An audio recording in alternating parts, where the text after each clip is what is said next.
Welcome to our channel. Today we how to backup Celoxis project data with export and reporting, beginner guide step by step clearly. To backup Celoxis project data, begin by logging into your Celoxis account. Once logged in, navigate to the project you wish to backup. On the project dashboard, locate the Reports tab. Click on the Reports tab to access the reporting options. In the Reports section, select the type of data you want to export. You may choose to export task data, resources, or financials. After selecting the data type, click on the Export button. A dialog box will appear with different export formats. Choose your preferred format, such as CSV or Excel. Confirm your selection by clicking Export again. The system will generate the report, which may take a few moments. Once the report is ready, a download link will appear.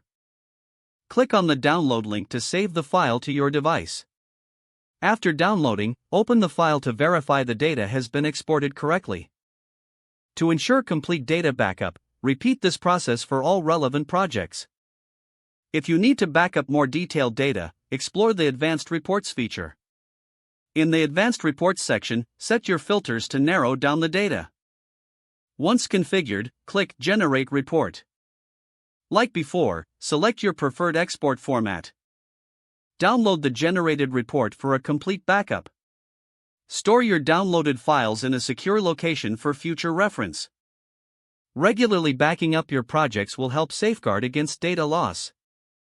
If the page does not load, refresh the browser or try again in a private or incognito window.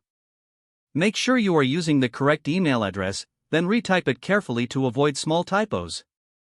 If your password is not accepted, use the reset option and create a new strong password you can remember. Check your spam folder for verification or security emails, then complete any requested confirmation steps.